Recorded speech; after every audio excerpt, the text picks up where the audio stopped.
बच्चा के लिए तो हम लोग कर रहे हैं कि सप्लीमेंट्री वाला रिजल्ट दिया जाए। एक ही नंबर वाला बच्चा कोई रोड पर है कोई बोर्ड पर है, ऐसा क्यों किया जा रहा है? क्या गुनाह है बच्चे का? कुछ गलती किया है बच्चा? क्या सरकार अपने घर से देगी पैसा? और दुकान खोल के सरकार बैठ गया है, बार बार फॉर्म भरिए, बार बार एग्जाम दीजिए। अपने बच्चे के लिए यहाँ रोड पर आए हैं कि बच्चे को मिले नौकरी। हम लोग गरीब परिवार से हैं, बार बार कितना बार हम लोग फॉर्म भरेंगे, कितना एग्जाम दिलवाएंगे बच्चा को? अब क्या कर रहे हैं? क्या आपकी कई सालों से मुख्यमंत्री बन के तो वही ना, मुख्यमंत्री कई सालों से हो गया तो मनोबल बढ़ गया है उसका। क्या लग रहा है चुनाव का इस बार? चुनाव क्या हम लोग तो नहीं देंगे, काहे देंगे? क्यों देंगे? जब हमारा बच्चा रहेगा रोड पर तरफ रहा है बच्चा, उसको वोट देंगे एसी में हवा लगाने के लिए? उखाड़ देना है, एकदम उखाड़ देना है।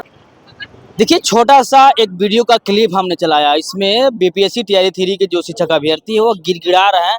सम्राट चौधरी जो कि उप मुख्यमंत्री बिहार के हैं, उनके सामने गिड़गिड़ा रहे हैं बच्चे की। सर सुन लीजिए हमारी समस्या, सुन लीजिए। आज दिन भर बता दें कि बीपीएससी टीआरई 3 के शिक्षक अभ्यर्थी पटना में जो डबल डेकर मिला उसको वह आज उद्घाटन में था। उसको लेकर के तमाम बीपीएससी के अभ्यर्थी जो है बड़े बड़े लीडर आएंगे ऐसा उम्मीद लगा करके गए थे कि हम अपनी समस्या सुनाएंगे, लेकिन सुनेंगे, सुना कोई भी नहीं। आप देख सकते हैं कितना निर्दयी तरीकों से जो है सम्राट चौधरी ने इनका मामला जानते हैं, उसके बावजूद भी जो है कुछ भी इनका हल निकालने का प्रयास नहीं किया। आज अभ्यर्थी जो हैं गर्ल्स और बॉय जितने भी थे, आज शिक्षा मंत्री से मिलने का काम किया है। बिहार के शिक्षा मंत्री अभी उनका जो है तबीयत ठीक नहीं है, वो अस्वस्थ चल रहे हैं, तो बच्चे से मिले लेकिन कुछ भी आश्वासन नहीं दे पाए। और भी हैं अभ्यर्थी, पूछने की कोशिश करेंगे। शिक्षा मंत्री से मिला आपने? नहीं मिला ही नहीं।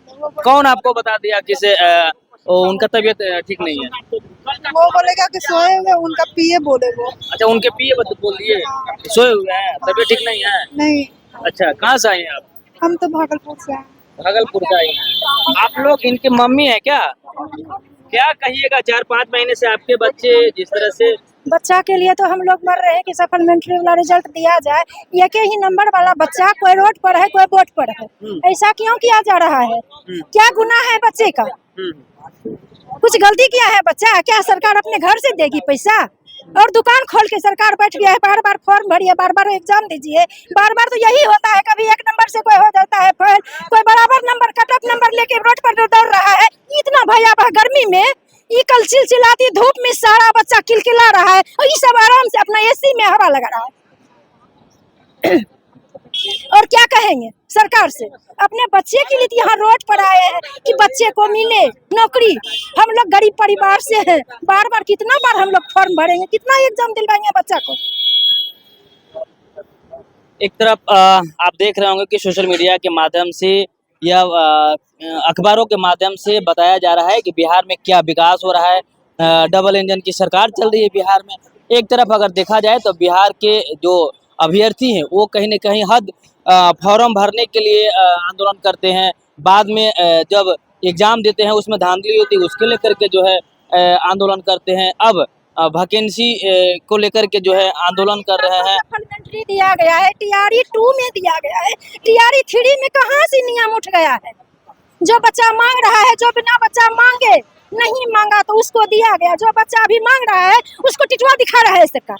कहाँ से आई हैं चाची? हम भागलपुर से हैं।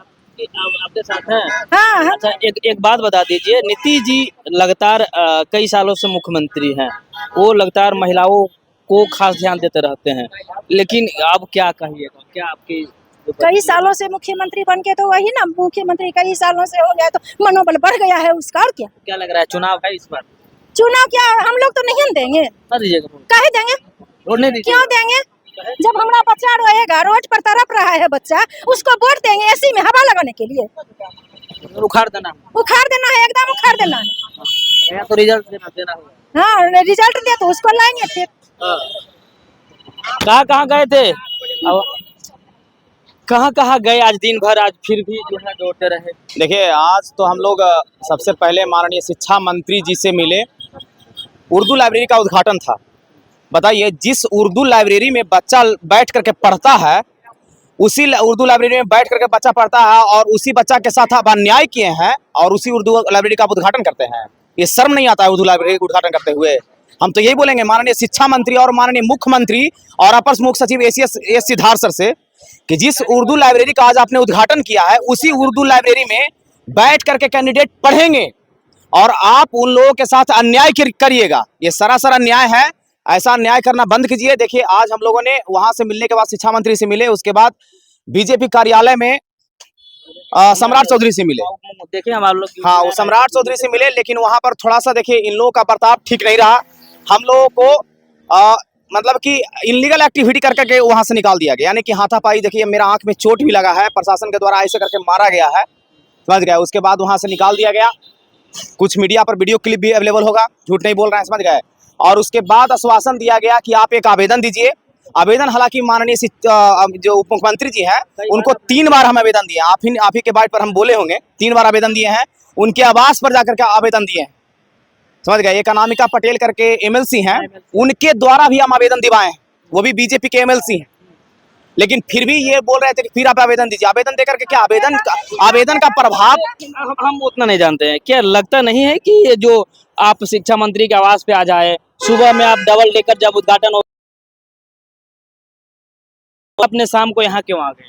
देखिए हम लोग अब मजबूर हैं भटकने को, समझ गए, छोड़ तो नहीं सकते हैं, काहे कि इसी सप्लीमेंट्री के आशा पर हम लोग टिका।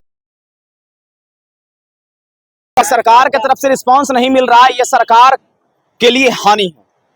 आने वाला इलेक्शन है, समझ गए, इलेक्शन है, आने वाला इलेक्शन में हर हाल में जितने भी अभ्यर्थी हैं उनके परिवार सदस्य से लेकर के उनके और जितने भी हमारे शिक्षक हैं जो अभी पढ़ा रहे हैं स्कूल में, वो भी हमारे समर्थन में है। अगर इस तरह का अगर निगलेक्ट किया जाएगा ना सरकार को, तो अच्छा वोट बैंक का असर होगा।